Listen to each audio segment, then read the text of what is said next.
Hello everyone, তো আজ আমি চলে এসেছি জঙ্গলে। আমি না, মা, আমি, দিদি তিনজন মহিলা এসেছি। তো আসার পথে দেখতে পেয়ে গেলাম এই যে হচ্ছে বাচ্চা কুলগুলো। এগুলো হচ্ছে ছোটোর সময় ভীষণ পরিমাণে খেতাম, আমার খুব ভালো লাগতো। তো আজকে অনেক বছর পর দেখতে পেলাম, তার জন্য নিয়ে নিলাম ওখান থেকে।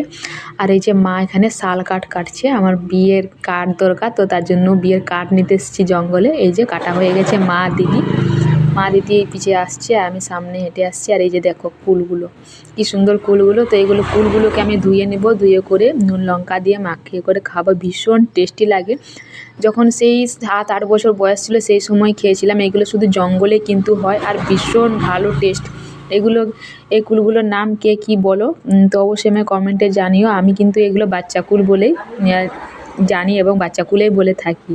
ঠিক আছে, তো নুন লঙ্কা দিয়ে করে মাখিয়ে খেলাম, ভীষণ টেস্টি লাগলো। কেউ কিন্তু কাঁচা নুন দিও না, বিট লবণ দিবে, তাহলে কিন্তু ভীষণ টেস্টি হয়। ঠিক আছে, তো আমি কিন্তু স্নান করিনি, জঙ্গলে গেছিলাম, তো তার জন্য একটু কেমন দেখতে লাগছে, না হলে বলবে যে অনেকেই যে মেকআপ টেকআপ করে ভিডিও বানায় না, যেমন তেমন